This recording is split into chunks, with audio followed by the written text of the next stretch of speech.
Also, though, I want to show you a live look in San Francisco right now. In just a couple of days, millions tuning in for Super Bowl 60. And of course, with the big game comes some big food. Americans are expected to eat nearly 1.5 billion chicken wings this Super Bowl. That's 10 million more than last year. Now, to put that in perspective, if you laid all of those wings end to end, they would circle the earth almost 3 times. And it's not just wings. Football fans will drink about 325 million gallons of beer over this weekend. That's enough to fill an Olympic-sized pool 2,000 times. The average person consumes up to 2,400 calories and 121 grams of fat during the game alone. And let's be real, your eating is not going to stop at the fourth quarter. You've got pregame, you've got halftime, you've got postgame, you've got Super Bowl Sunday night going into Monday morning for that late night snack. There's a lot of eating happening. So how can we be maybe a little more mindful this Super Bowl Sunday? We've got a dietitian here from Henry Ford Health. Jenna Siegert is here. I want to fight with you because I don't want to worry about any of this stuff, but apparently I should.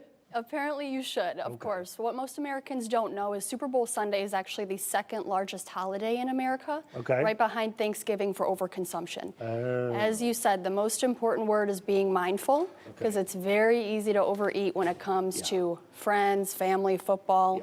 It's super easy. So taking those mindful steps can make the day a little bit more enjoyable. What are those mindful steps, though? Of course. So starting with portion control. You already lost me.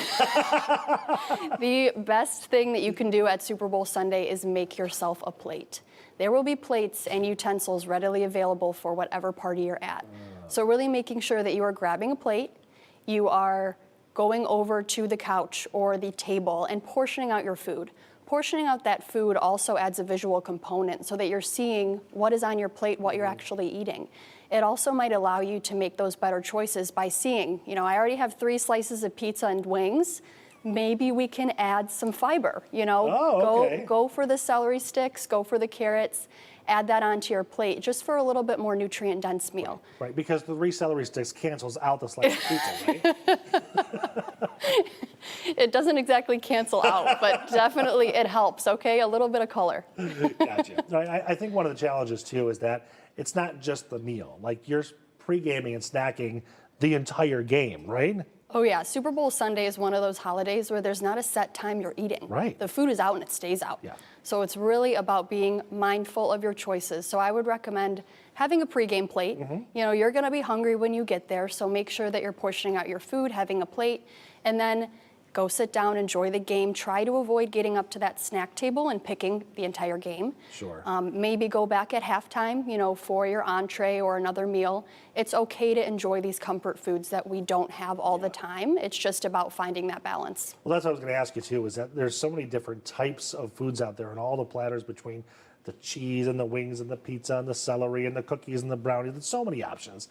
How can you keep track of it? Or do you just kind of try not to and just do your best? Yeah, not necessarily. You don't need to be counting calories. It's more about, like I said, visualizing what's on your plate and making sure there's a little bit of color, a little bit of protein, as we should every single day. These are things we should be practicing for health outcomes daily, but it's a good thing to practice even at special occasions. Now, in terms of the things you want to really try to avoid, like what's the #1 thing in that spread that you might want to think twice about? There's nothing technically that you need to completely avoid. Yeah, you definitely need to allow yourself to have that freedom with food. And if it's a day of the year where you are consuming buffalo chicken wings and that is your favorite dish, allow yourself to have Go that. to town. Go to town, not necessarily. Go halfway. Like, wait, I didn't say that. Halfway to town with the chicken wings and add in some other options for balance. Okay, all right, so how do you then also balance the drinking? Because there's heavy beer consumption, which has a lot of calories. Heavy beer consumption. We're also coming off of dry January, and this is the first weekend. People are making up for it. Weekend in February. Seriously, people are going a little full throttle, but it's very important. They're going to the next town. Next town. It's very important to take moderation into consideration with drinking as well, and that leads to the time leading up to the game. Stay hydrated. Have a balanced meal for lunch too. Don't ever fast. Stay fueled throughout the day, and then also alternate your beers with water. That's another thing that we should be taking, instead of doing dry January again, think of it more as, a damp February. Yeah. Keep those drinking in moderation practices going throughout the month, just because it's overall healthy best practice. Yeah. Okay, Jenna Siegert with Henry Ford Health. Thank you so much for coming in. Thank you so much. Also, a happy early birthday to you. Thank you. Awesome. 2 parties in one. Well, if you are hosting a Super Bowl party, Local 4 is actually the best place to be. Starting at 6 o'clock in the morning, we're going to have the news program, Local 4 News, followed by the Olympic Games. And then the Super Bowl coverage starts at noon with the road to the Super Bowl. Pregame starts at 1, Super Bowl 60 at Levi Stadium. After the game, be sure to watch the post-game show, followed by more Winter Olympics in the prime time, and then a special edition of Local 4 News. It's all Sunday right here at Local 4. Director Michelle doesn't get to leave the control room for 24 hours straight.